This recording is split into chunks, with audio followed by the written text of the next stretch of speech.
சின்ன மருமகள் அடுத்த வர எபிசோடில் பார்த்தீங்கன்னா இந்த ஈஸ்வரி பிளான் படி ஐஸ்வர்யா வந்து தமிழ்ச்செல்வி வாய்ஸில் தமிழ்ச்செல்வியோட அப்பா கிட்ட பேசி அவங்க ஃப்ரெண்டு ஜெனியையும் அவங்க லவ் பண்ணுற பையனையும் சேர்த்து வைக்க சொன்னனால அவங்க வீட்டில் போய் ஜெனியை கடத்திட்டு வந்து ஜெனி லவ் பண்ணுற பையனோட கோவிலுக்கு போய் அவங்க 2 பேருக்கும் மாலை மாற்றி கல்யாணமும் பண்ணி வச்சிடறாரு. வச்சது மட்டும் இல்லாமல் ராஜாங்கத்தோட அந்த அவுட் ஹவுஸ் அந்த வீட்டுக்குள்ளேயும் ஒழிச்சு வச்சிருக்காரு.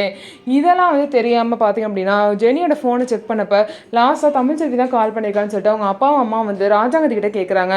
நான் தான் இந்த விஷயத்தில் தலையிட மாட்டேன்னு சொல்லிட்டேன், அப்படியே எங்கள்கிட்ட வந்து கேட்குறீங்க அப்படிங்கும்போது உங்கள் மருமக தான் கடைசியாக கால் பண்ணியிருக்கா அப்படின்னு சொல்கிறாங்க. எனக்கும் இதை பற்றி ஒன்றும் தெரில மாமா அப்படின்னு சொல்லிட்டு தமிழ்ச்செல்வி சொல்கிறாங்க.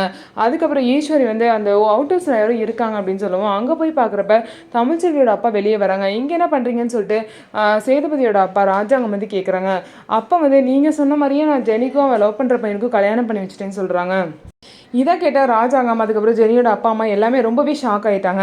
ஸோ இதில் கடைசியில் மாட்டிக்கிறது யாருன்னு பார்த்தீங்கன்னா தமிழ்ச்செல்வி தான்.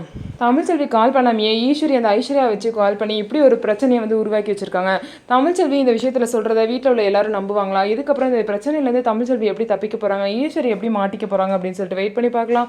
நம்ம வீடியோ உங்களுக்கு பிடிச்சிருந்தா நம்ம வீடியோவை லைக் பண்ணிவிட்டு பாருங்கள்.